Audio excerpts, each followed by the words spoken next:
Olá pessoal, muitos me perguntam em relação à extração para o tratamento ortodôntico. Quando a gente faz um diagnóstico para fazer um planejamento de extração em ortodontia, a dúvida é, sempre eu vou extrair primeiro os premolares?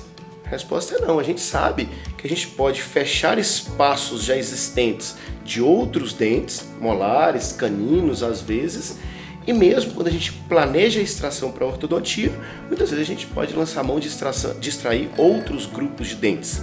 Pode ser um canino que esteja impactado, pode ser um molar que esteja perdido, não é problema para a gente, pode ser um segundo premolar. Tá?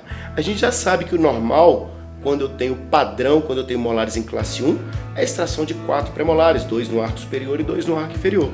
Em casos de molares em classe 2, o padrão é a extração de 2 prés superiores. E molares, quando estão em classe 3, o padrão é a extração de 2 prés inferiores. Mas isso não é uma regra. Eu posso muitas vezes lançar mão de extrações não convencionais para o tratamento principalmente de molares em classe 2 ou molares em classe 3.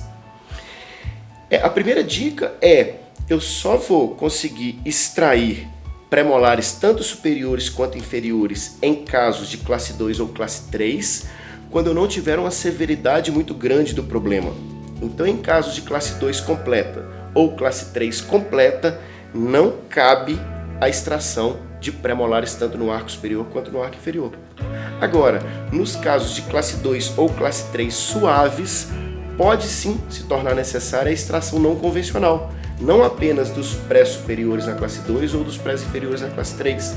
Eu posso lançar mão de extrair 4 premolares quando eu tenho molares tanto em classe 2 quanto em classe 3, desde que seja uma relação suave, não severa, do problema antero-posterior, da classe 2 ou classe 3.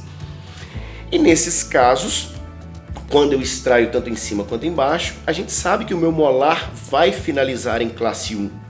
Toda vez que eu extraio 4 premolares, quando eu colocar meus caninos em chave, em relação de classe 1, os meus molares também estarão em classe 1. E como que a gente planeja essa extração não convencional, a extração de 4 premolares na classe 2 ou na classe 3? O raciocínio não é difícil, pensem comigo.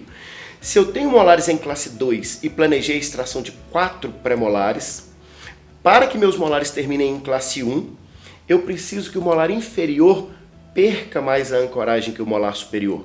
Eu preciso que o molar inferior mesialize mais do que o molar superior.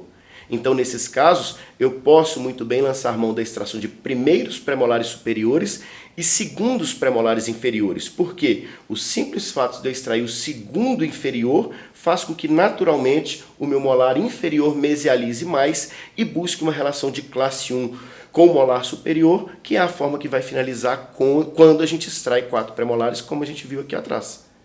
E ao contrário, nos casos de molares inicialmente em classe 3, que se torna necessário extrair tanto no arco superior como no arco inferior, para que os meus molares terminem em classe 1, é bastante interessante que a gente extraia primeiro os premolares inferiores e segundo os premolares superiores.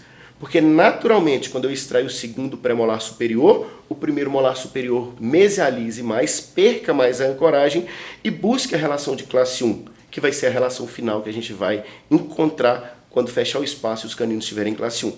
No caso clínico, nós vamos observar como que a gente planeja essa relação final de classe 1 dos molares por meio da extração não convencional de primeiros premolares em um arco e segundos premolares no outro arco. Bom, pessoal, dando continuidade aqui então no nosso vídeo, mostrar um caso das extrações não convencionais.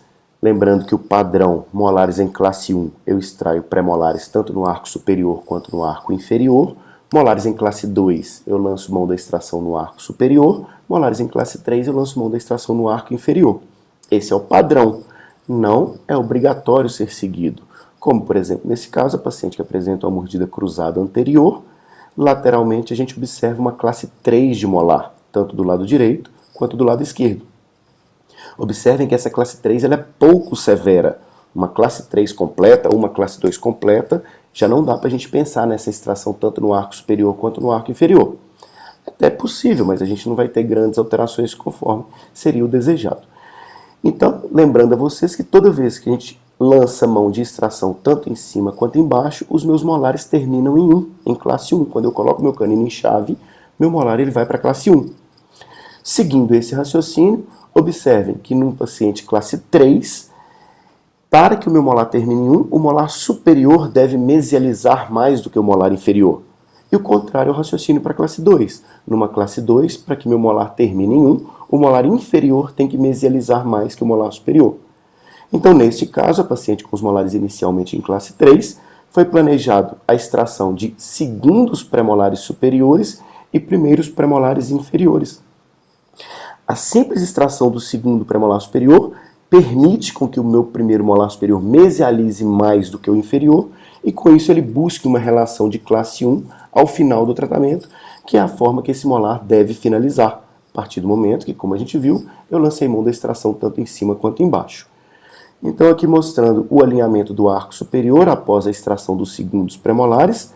Olhem como que o simples fato de extrair o segundo pré-molar já perde um pouco de ancoragem e já vai buscando uma relação de classe 1 com o molar inferior. Feitas as extrações dos primeiros premolares inferiores, será realizada a retração inicial dos caninos sendo retraídos numa fase de retração inicial com arco 18 de aço, entrando de forma passiva e o elástico em corrente fazendo essa retração para que eu crie espaço para o alinhamento dos incisivos. Evoluindo a mecânica, numa fase um pouco mais avançada, a gente tem já uma mordida de topo anterior, já não mais cruzada como no início, e observem como que os molares já estão assumindo a posição final de classe 1. Olhem como que o espaço do segundo premolar já foi bastante diminuído no arco superior, os molares mesializaram e agora já está muito mais fácil da gente conseguir finalizar o nosso tratamento ortodôntico. Numa fase final do fechamento dos espaços, a linha média coincidente, caninos em classe 1, molares em classe 1, apto para remover o aparelho. Resultado final, intrabucal com os espaços fechados, os molares, como a gente viu, terminam em classe 1, os caninos em chave e a linha média coincidindo. Resultado em face, sorriso com a mordida cruzada anterior no início, o sorriso ao final, uma pequena alteração de perfil, visto que foi permitida a perda de ancoragem dos molares, e o resultado em boca, relação inicial direita, relação final, mordida cruzada anterior no início, corrigida ao final, e a relação sagital do lado esquerdo com os molares em 1 e o canino em 1, como foi planejado desde o início. Ok? Essa é a dica de hoje, um forte abraço para vocês,